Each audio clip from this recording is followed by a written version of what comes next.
Hello दोस्तों, कैसे हो आप लोग। उम्मीद करता हूँ कि आप सभी बहुत अच्छे होंगे। मेरा नाम है योगेश माटा और आप सभी का स्वागत है मेरे यूट्यूब चैनल पर जिसका नाम है मेडकेमिया।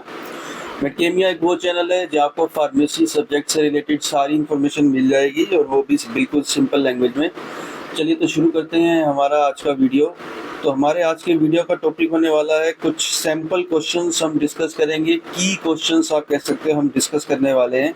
तो बेसिकली ये एक बिल्कुल ही नया टॉपिक है, नया सब्जेक्ट है। वैसे तो आप देख सकते हो सब्जेक्ट का नाम है pharmaceutical inorganic and analytical chemistry, जिसका कोड है BP1060। ये हमारा NEP 2020 के हिसाब से PCI का नया सिलेबस है। तो उसका बी फार्मा फर्स्ट सेमेस्टर का ये सब्जेक्ट है जिसका नाम है inorganic and analytical chemistry. Code है इसका BP1060। तो आज के इस वीडियो में हम ये समझेंगे कि जब हमारा यूनिट 1 में से अगर क्यों किस किस तरह के क्वेश्चंस अगर आए बाय चांस, तो उसमें कैसे क्वेश्चंस पूछे जा सकते हैं। तो पहला तो आपको थोड़ा मैं ये क्लियर कर दूं कि जो इसका हमारा जो पेपर का फॉर्मेट है वो बेसिकली अगर हम मिड टर्म एग्ज़ाम की बात करें, सेशनल एग्ज़ाम की बात करें, तो वो अब इसके नए सिलेबस के हिसाब से वो 15 मार्क्स का है, 15 नंबर का है। तो उसको भी 3 पार्ट में डिवाइड किया गया है। पार्ट ए में आएंगे हमारे ऑब्जेक्टिव क्वेश्चंस, पार्ट बी में है शॉर्ट आंसर क्वेश्चंस और पार्ट सी में है लॉन्ग आंसर क्वेश्चंस। तो अगर हम इसकी बात करें कि इसमें पार्ट ए में कितने क्वेश्चंस आएंगे, तो यहाँ पे बेसिकली हमको 2 क्वेश्चंस मिल जाएंगे। कितने क्वेश्चन? 2 क्वेश्चन होंगे एक एक नंबर के हिसाब से। तो हमारा पार्ट ए हो जाएगा 2 मार्क्स का, 2 नंबर का। अगर हम शॉर्ट आंसर क्वेश्चंस की बात करें तो यहाँ पे भी हमको मिल जाएंगे 2 क्वेश्चंस, लेकिन यहाँ पे 3 दिए होंगे जिसमें से जो है स्टूडेंट को 2 अटेम्प्ट करने हैं। सो 2 आउट ऑफ 3। तो एक क्वेश्चन जो है वो 3 नंबर का है, तो ये हो जाएगा हमारा 6 मार्क्स का। और ये अगर हम लॉन्ग आंसर क्वेश्चन की बात करें तो यहाँ स्टूडेंट को एक क्वेश्चन अटेम्प्ट करना है, लेकिन यहाँ पे 2 क्वेश्चंस दिए गए होंगे तो उसको अटेम्प्ट करना है 1 आउट ऑफ 2। सो जो 1 क्वेश्चन है so that will be carried 7 marks. तो इस पार्ट सी हो जाएगा हमारा 7 मार्क्स का, 7 नंबर का। इस तरह से अगर आप ध्यान दें सो 2 मार्क्स, 6 मार्क्स और 7 मार्क्स, ये हो जाएगा हमारा टोटल 15 मार्क्स। तो अगर हम यूनिट 1 की बात करें तो इस यूनिट 1 में से पर्टिकुलरली किस किस तरह के कुछ क्वेश्चंस पूछे जा सकते हैं, तो हम उन कुछ सैम्पल क्वेश्चंस के ऊपर आज हम डिस्कस करेंगे। चलिए तो शुरू करते हैं आज का वीडियो। तो आज का वीडियो शुरू करने से पहले आप चैनल को जरूर सब्सक्राइब कर लें, इससे आपको आने वाली वीडियो का नोटिफिकेशन आसानी से मिलता रहेगा। चलिए so let's start the video. तो जैसा मैंने आपको बताया, पहले हम डिस्कस करेंगे ऑब्जेक्टिव क्वेश्चन से रिलेटेड किस किस तरह के क्वेश्चंस पूछे जा सकते हैं हमारे ऑब्जेक्टिव क्वेश्चंस के अंदर, उनको हम यहाँ पे जो है डिस्कस करने वाले हैं। चलिए तो शुरू करते हैं। देखिए सबसे पहला क्वेश्चन क्या दिया गया है इसके अंदर। हमारा सबसे फर्स्ट क्वेश्चन है कि विच of the following is not a source of analytical error. जो हमारा ये इनमें से 4 ऑप्शंस हैं, इनमें से ऐसा कौन सा है जो कि एनालिटिकल एरर का सोर्स नहीं है। So there are 4 options given as you can see. First one is the instrumental error, then personal error, third is environmental error and fourth is the marketing error. तो इनमें से कौन सा source नहीं है? अगर आपने इनको ध्यान से पढ़ा है, समझा है, तो इंस्ट्रूमेंटल एरर इसके नाम से मेंशन है, ये हमारा इंस्ट्रूमेंट में एरर जो है ये कोज कर सकता है। उसके बाद पर्सनल एरर, जो हम कोई भी रीडिंग निकालने जाएं तो उसमें अगर किसी तरह का एरर शो हो सकता है। एनवायरमेंटल एरर, जैसे कि ह्यूमिडिटी है एनवायरनमेंट में या उसका टेम्परेचर कम है, ज़्यादा है, वो हमारे उस केमिकल के साथ जो है कंपैटिबल नहीं है, तो अगर ऐसा हो so that comes under the environmental error. लेकिन इन पूरे की बात करें तो marketing error is not a source of analytical error, so the answer will be D, that is marketing error. Now comes to the second question. So a balance that consistently shows 10.02 gram for a 10 gram standard weight produces, अगर एक 10 ग्राम को दिखाना है लेकिन जो हमारा एक ऐसा इंस्ट्रूमेंट है हमारे पास या ऐसा हमारे पास वेइंग बैलेंस है जो 10 ग्राम को लगातार 10.02 शो कर रहा है, तो अगर इस तरह का एरर है तो ये एरर इन दिए हुए ऑप्शंस में से कौन से एरर के अंडर आएगा। जैसा देखिए सबसे फर्स्ट है हमारे पास रैंडम एरर, उसके बाद है हमारे पास ग्रोस एरर, ऑप्शन बी है ग्रोस एरर, फिर उसके बाद है सिस्टेमेटिक एरर या फिर आ जाएगा सैम्पलिंग एरर।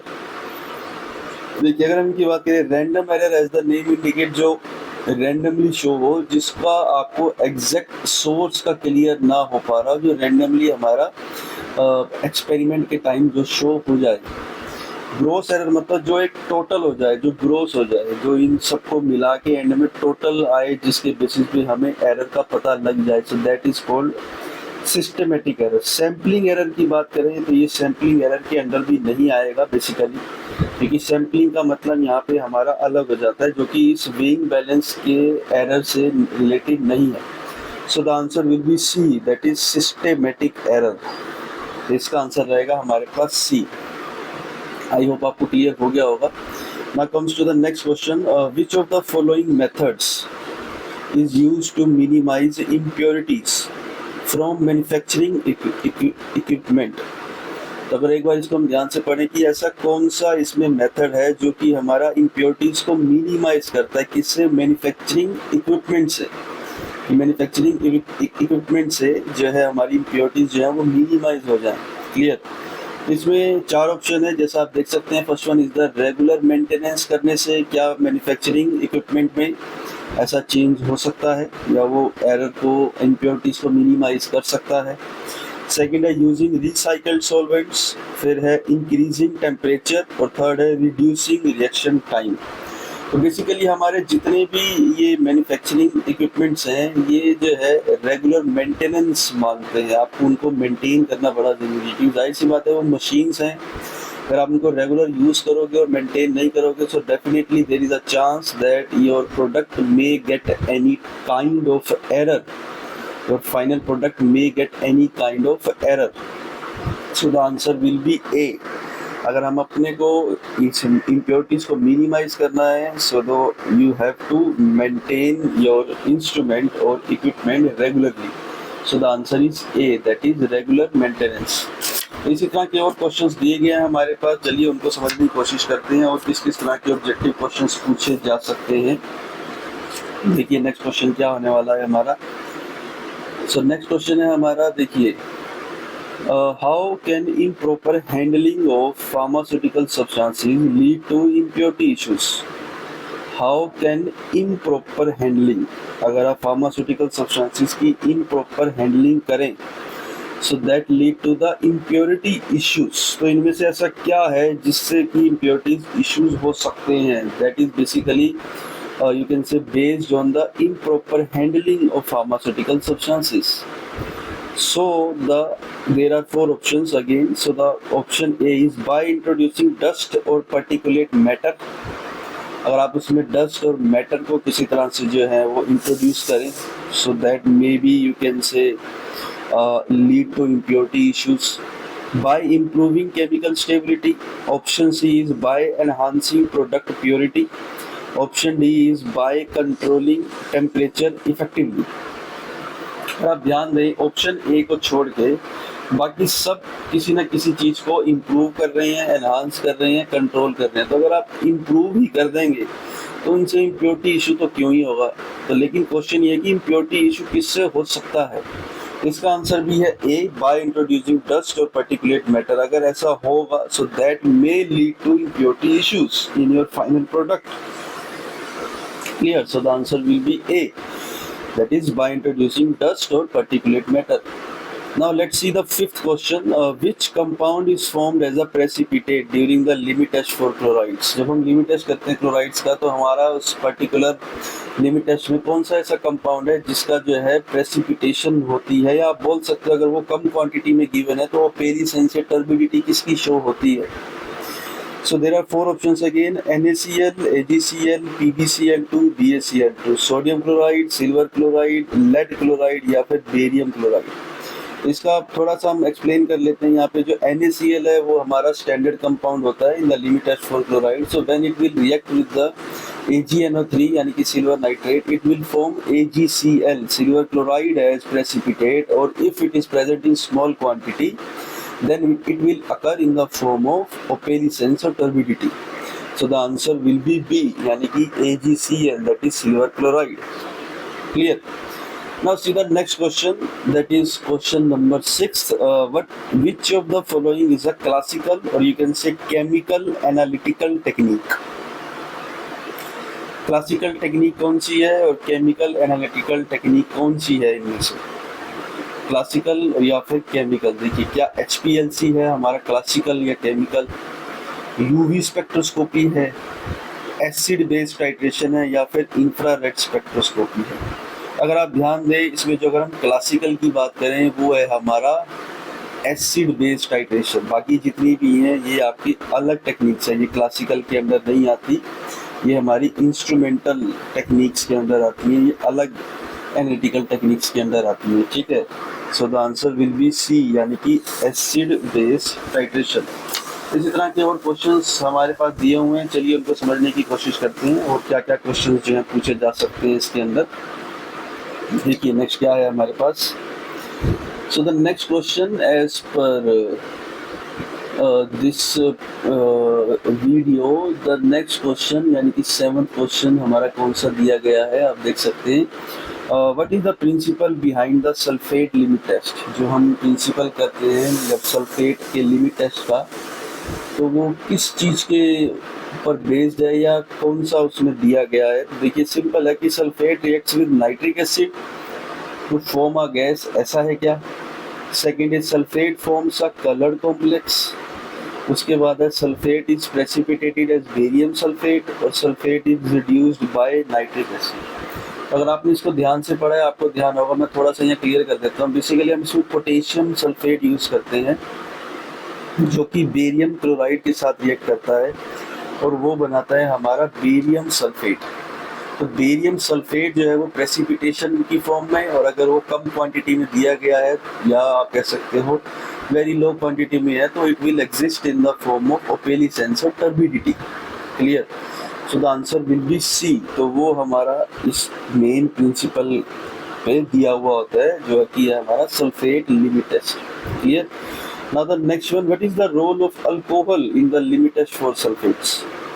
जैसा अगर आपको ध्यान हो, ये बेसिकली अल्कोहल, अगर आप एक जर्नल प्रोसीजर देखेंगे तो वहाँ पे आपको अल्कोहल का यूज़ होता नहीं दिखेगा, लेकिन जब आप बेरियम सल्फेट रिएजेंट के बारे में पढ़ेंगे, role of barium sulphate reagent, तब आपको पता लगेगा कि इसमें अल्कोहल का भी यूज़ है।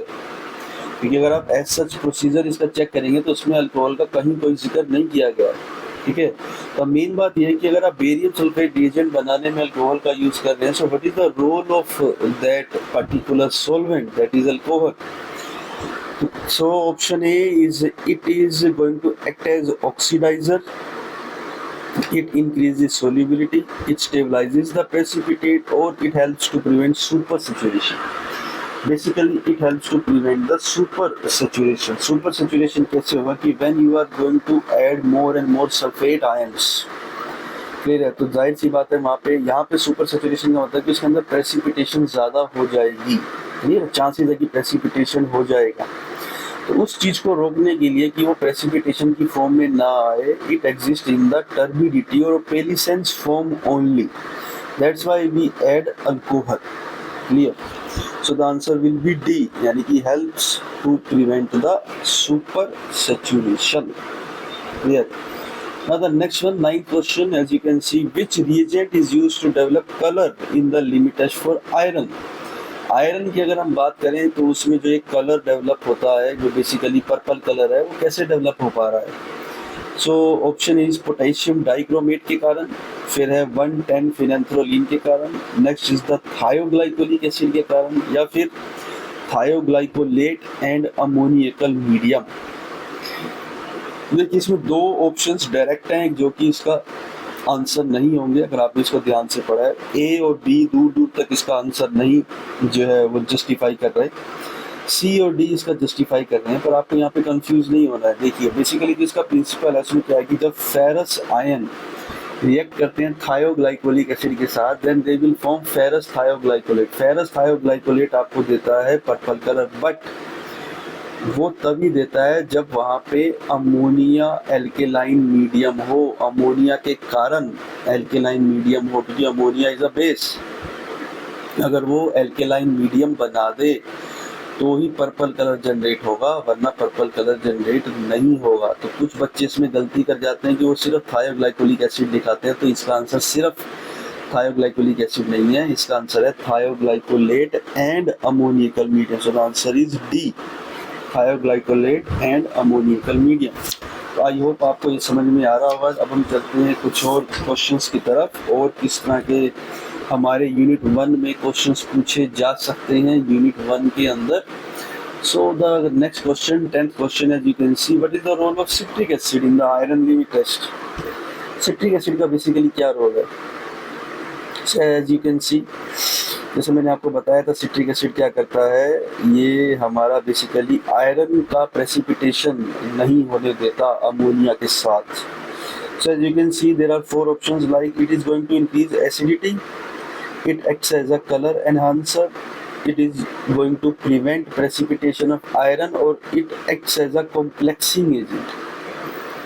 So as you can see, हमने जैसे पहले पढ़ा कि ये आयरन की प्रेसिपिटेशन को रोकता है, आयरन का प्रेसिपिटेशन नहीं होने देता, किसके साथ? अमोनिया के साथ। So the answer will be C. Clear? I hope आपको अच्छे से क्लियर हो गया होगा। Now comes to the next one, the apparatus used in arsenic limit test is called। oh, ये तो बिल्कुल सिंपल क्वेश्चन डाल दिया यहाँ पर, ये तो आई थिंक आपको अच्छे से क्लियर होगा। यही पूछा जा रहा है कि आर्सेनिक लिमिट टेस्ट में जो apparatus यूज होता है उसका क्या नाम है। मुझे लगता है आप इस क्वेश्चन को सुनने भी वाले हैं, आप लोग स्किप करके आगे बढ़ जाएंगे, कोई नहीं, पर मेरा काम है इसको बताना। चलिए, तो क्या है? नेस्लर apparatus, गटजिट apparatus, जेल्डाल apparatus या फिर सोक्सलेट एक्सट्रैक्टर। यहाँ पे अगर हम बात करें, नेस्लर apparatus जो है ये हमारा अलग से हम लिमिट टेस्ट में यूज़ करते हैं, लेकिन क्लोराइड, सल्फेट, आयरन इनके लिए यूज़ करते हैं। जेल्डाल apparatus ये हमारा अलग से एनालिसिस में यूज़ होता है, इसका अलग से रोल है, ठीक है, वी विल डिस्कस लेटर। सोक्सलेट जो है ये हमारा, इसके नाम से ही मैं देखिए, एक्सट्रैक्टर मतलब एक्सट्रैक्शन करना, हमने भी हो सकता है उसको कोनोसी के अंदर पढ़े। So the answer will be B, that is Gutzit test apparatus। ये ही यूज होता है because arsenic is highly toxic in nature। तो उसके लिए एक जो है, आप कह सकते हैं कि हमें एक बंद ऐसा बोतल चाहिए जिसमें वहीं पर ही रिएक्शन हो, जो रिएक्शन बाहर या गैस जो बने वो बाहर जनरेट ना हो। Clear? So the answer will be B, that is Gutzit test apparatus। Now the next one, which form of zinc is recommended for the test? Basically जो ये टेस्ट है, ये लिमिट टेस्ट की ही बात कर रहे हैं, आर्सेनिक लिमिट टेस्ट की बात की जा रही है। मैं दोबारा बता देता हूँ, which form of zinc is recommended for the test. यहाँ पे जो टेस्ट है ये आर्सेनिक लिमिट टेस्ट की ही बात की जा रही है। तो इसमें ये पूछा जा रहा है कि जिंक की कौन सी फॉर्म है जिसको हम यूज करते हैं आर्सेनिक लिमिट टेस्ट में। देखिए, there are 4 option, zinc dust को यूज करते हैं, जिंक ग्रेन्यूल्स को, जिंक अमलगम या फिर जिंक मेटल शीट। तो पहली बात मैंने आपको बताया था, जैसे हम डिस्कस कर चुके हैं कि इसमें जिंक ग्रेन्यूल्स यूज होते हैं। हमारे जिंक ग्रेन्यूल्स यूज होने का क्या कारण है? क्योंकि इसमें जो आपका ऑर्डिनरी अगर आप जिंक पाउडर लेंगे तो आपका जो इसके अंदर नेसेंट हाइड्रोजन जो बनेगा वो आसानी से नहीं बन पाएगा इसके अंदर। जिंक ग्रेन्यूल्स ये काम कर सकते हैं। क्लियर है? तो क्योंकि अपने को नेसेंट हाइड्रोजन बनाने की जरूरत है, जो कि इसके लिए रिस्पॉन्सिबल है, आर्सिंग गैस बनाने के लिए रिक्वायर्ड है। तो that's why we use zinc granules. So the answer will be B, that is zinc granules. तो ये थे हमारे कुछ ऑब्जेक्टिव क्वेश्चंस, इस तरह के कुछ जो है ऑब्जेक्टिव क्वेश्चंस पूछे जा सकते हैं। अब हम चलते हैं हमारे नेक्स्ट तरफ, जो कि शॉर्ट आंसर क्वेश्चंस या लॉन्ग आंसर क्वेश्चंस, जो कि बच्चे सबसे ज़्यादा जिसके लिए जानना चाह रहे हैं, जिस बात को कि ऐसे और कौन कौन से क्वेश्चन पूछे जा सकते हैं। देखिए, मैंने बताया इस आपके सैम्पल क्वेश्चन हैं। क्लियर है? तो आपको इनको अच्छे से करने की ज़रूरत है। क्लियर? देखिए, अगर हम यूनिट 1 की बात करें, तो अगर हम इसमें शॉर्ट आंसर की बात करें तो सबसे ज़्यादा आपको लिमिट टेस्ट ही देखने को मिलेंगे। नो डाउट बाकी भी मिलेंगे, और सबसे ज़्यादा आपको वही देखने को मिलेंगे। इसमें सिंपल है, फर्स्ट है principle and procedure involve in the limit test for iron. क्योंकि अब ये 3 मार्क्स में, जैसे मैंने आपको वीडियो के शुरू में ही बताया था, हमारा शॉर्ट आंसर क्वेश्चन है वो each question carry 3 marks, each question carry 3 marks, ये सभी 3-3 नंबर की। Clear? Each question carry 3 marks. अब आपको 3 नंबर के हिसाब से इसको इस तरह से लिखना है कि आपका आंसर जस्टिफाई हो जाए। कम नहीं लिखना और फालतू में डिटेल भी नहीं लिखनी है, आपको 3 मार्क्स के हिसाब से लिखना है। अब 3 मार्क्स के हिसाब से आप सिंपल सीधा डायरेक्ट हेडिंग बनाइए, प्रिंसिपल। वहाँ पे इसका क्या प्रिंसिपल है? सिंपल 2 या 3 लाइनों में आप लिखिए और विद केमिकल रिएक्शन आपका वो जस्टिफाई हो जाएगा। तो आप कह सकते हैं प्रिंसिपल हमारा 1 नंबर में है और प्रोसीजर हमारा यहाँ पे 2 मार्क्स में है। क्लियर। अब प्रोसीजर को जब भी आप लिखो तो उसको टेबुलर फॉर्म में ही लिखे, मतलब आप serial number, standard solution, sample solution, इस तरह से आप एक टेबल बनाएं, उसमें इसको अच्छे से लेकर कोशिश करें एग्जैक्ट क्वांटिटी ही आप मेंशन करें। अपनी मर्जी से आपने कुछ भी नहीं कर देना, क्योंकि these quantities, these values, these concentration are available as per prescribed by the Indian pharmacopoeia. ठीक है, तो आपको वही वैल्यूज, वही कंसंट्रेशन मेंशन करनी है। उसी तरह से नेक्स्ट क्वेश्चन है principle and procedure involve in the limit test for fluoride. तो वही 1 मार्क में प्रिंसिपल है, 2 मार्क्स में प्रोसीजर है। उसी तरह से आपको इसको मेंशन कर देना है। उसके बाद है describe the different techniques of pharmaceutical analysis. अब ये थोड़ा सा इंटरेस्टिंग क्वेश्चन हो जाता है यहाँ पर, क्योंकि आपका लिमिट टेस्ट से अलग है। Different techniques of pharmaceutical analysis, तो हमने फार्मास्यूटिकल एनालिसिस की कई टेक्निक्स कवर करी हैं, तो उसको आपको इस हिसाब से लिखना है। देखिए, आपको हर एक क्वेश्चन को, चाहे वो लेंथी क्वेश्चन हो, ध्यान से सुनिएगा मेरी बात, चाहे वो लेंथी क्वेश्चन हो, आपको उसको शॉर्ट करके लिखना आना चाहिए। और अगर वो ज़्यादा मार्क्स में आ जाता है तो उसकी लेंथ बढ़ानी भी आपको आनी चाहिए। तो कायदे से अगर आप इसको देखें तो आपका 5 मार्क्स या 7 मार्क्स का क्वेश्चन भी बन सकता है। मैं दोबारा बता रहा हूँ, ये 5 मार्क्स में या 7 मार्क्स में भी बन सकता है, पर क्योंकि आपको पूछा गया 3 मार्क्स में, तो आपको उसको 3 नंबर के हिसाब से जस्टिफाई करना है। ये उतना मैटर, उतना कंटेंट आपको इसमें मेंशन करना है कि आपको 3 में से पूरे 3 नंबर मिल जाए, ना कम ना ज़्यादा। टाइम को आपको देख के चलना है, ठीक है, और मटेरियल कंटेंट को आपको देख के चलना है। क्लियर है बात। अब नेक्स्ट है, देखिए explain the role of barium sulphate reagent in the limit test for sulphate. अभी मैं इसके बारे में जिक्र कर रहा था कि अल्कोहल कैसे यूज हो रहा है, प्रोसीजर में तो दिया नहीं गया, तो यहाँ पे वही बात सामने आ जाती है, barium sulphate reagent in the limit test for sulphate. तो बेरियम सल्फेट रिएजेंट के क्या मेन फंक्शंस हैं आप वो लिखिए, और इसको बनाने का क्या तरीका है। अगर आप इसको बढ़िया तरीके से लिख देंगे तो आपको 3 में से 3 नंबर बड़ी आसानी से मिल जाएंगे। क्लियर है। तो आई होप आपको समझ में आ गया होगा कि आपको इसको लिखना कैसे। चलिए अब हम चलते हैं हमारे नेक्स्ट क्वेश्चंस की तरफ, जो कि हमारे लॉन्ग आंसर क्वेश्चंस। ठीक है, देखिए सबसे फर्स्ट तो यही है। अब जैसे मैंने बताया ये सभी 7 मार्क्स के, कितने मार्क्स के, 7 मार्क्स। क्लियर, 7 मार्क्स, क्योंकि सैंपल क्वेश्चंस हैं। क्लियर है। तो इस तरह के क्वेश्चंस पूछे जा सकते हैं, या ये डायरेक्ट क्वेश्चंस भी आ सकते हैं। तो क्या हो सकता है क्वेश्चन, देखिए सबसे ज़्यादा जो आर्सेनिक का लिमिट टेस्ट है, जिसके लिए हम गट्जी एपरेटस यूज़ करते हैं, तो वही है यहाँ पे क्वेश्चन की describe the principle apparatus with diagram and procedure involve in the limit test for arsenic. तो इसकी अगर हम बात करें तो आपका यहाँ पे जो प्रिंसिपल है ये हो जाता है, देखिए 3 मार्क्स का। कितने मार्क्स का? 3 मार्क्स का, क्योंकि प्रिंसिपल इसका थोड़ा लेंथी है। एपरेटस आप कह सकते हो 2 मार्क्स का, प्रोसीजर इसका 2 मार्क्स का। इस तरह से ये 7 मार्क्स जो है जस्टिफाई करते हैं। तो आप कोशिश कीजिए बढ़िया तरीके से डायग्राम बनाइए पेंसिल से, उसकी अच्छे से लेबलिंग कीजिए, एपरेटस की डिटेल मेंशन करिए। देखिए 2 मार्क्स में है तो कोशिश कीजिए आप डायग्राम अच्छे से बनाइए, और 5 से 6 पॉइंट पे अगर आप बता देते हैं so that you will get 2 out of 2। Apparatus की बात कर रहा हूँ। प्रिंसिपल को अच्छे से जस्टिफाई कीजिए, you will get 3 out of 3। Procedure वैसे ही उसी टेबुलर फॉर्म में आपको लिख देना है, serial number, standard, sample. Clear. अगर आप ऐसा करते हैं तो आपको पूरे नंबर इसमें मिल जाएंगे। Now the next question, expound sources, types and method of minimizing errors। ये हमने अच्छे से इसको कवर किया था कि ऐसे कौन कौन से सोर्सेज हैं, टाइप्स हैं या मेथड हैं जिससे एरर मिनिमाइज हो सकते हैं। तो ये भी आपको 7 नंबर के हिसाब से लिख देना है। ये सारा कंटेंट जो है अवेलेबल है, वहाँ जाके इसको देखिए, अच्छे से पढ़िए, समझिए, तब आप इसको आसानी से एक्सप्लेन कर सकते हैं।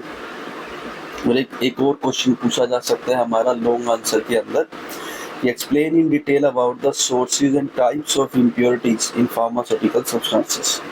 हमारे फार्मास्यूटिकल सब्सटेंसेस में कौन कौन से ऐसे सोर्स हैं या ऐसे कौन से टाइप्स हैं जो कि इम्प्योरिटीज को डिफाइन करते हैं, जो कि फार्मास्यूटिकल सब्सटेंसेस में हो सकती हैं। क्लियर है? तो इसको आप अच्छे से एक्सप्लेन कीजिए, तब आपको पूरे 7 में से 7 नंबर मिल जाएंगे।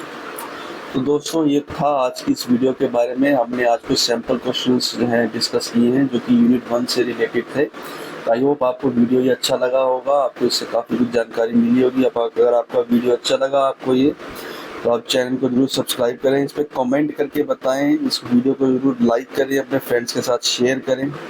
आप कमेंट करके ज़रूर बताएं, मैं आपके कमेंट का पूरी कोशिश करूँगा उसका मैं आंसर कर सकूँ।